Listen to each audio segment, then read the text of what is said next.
ఉపాధ్యాయులు ఇక్కడ పడుకున్నటువంటి ఈ ఆవరణలో పడుకున్నటువంటి పరిస్థితులు ఉన్నాయి. వాళ్ళకి మేము సవాలుగా చూసే అంటే సవాలుగా పడుతున్నారేమో అనుకున్నాం.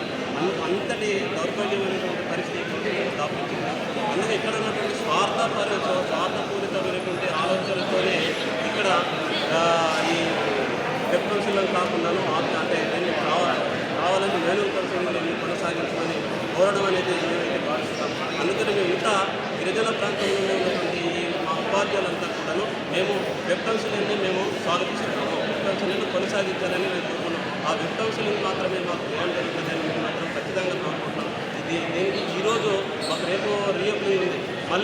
మేము మళ్ళీ రావాలి అనుకుంటే అది చాలా ప్రయాసమైనటువంటి సమస్య.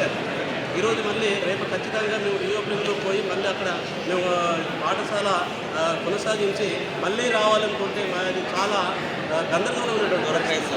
అందుకని ఎప్పుడు ఏం జరుగుతుందో అసలు ఇందాక చూసాం మేము చూడండి ఒకసారి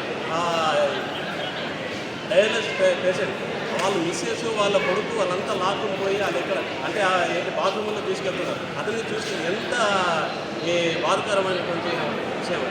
అటువంటిది కూడా ఈ అధికారులకు పట్టదా, ఈ ప్రభుత్వానికి పట్టదా, ఇక్కడ సపోర్ట్ చేస్తున్నటువంటి సంఘానికి పట్టదా అని మేము భావిస్తున్నాం.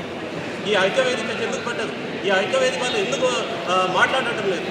అందుకని ఖచ్చితంగా మాకు ఈ మాన్యువల్ కౌన్సిలింగ్ అనేది మాకు వద్దు.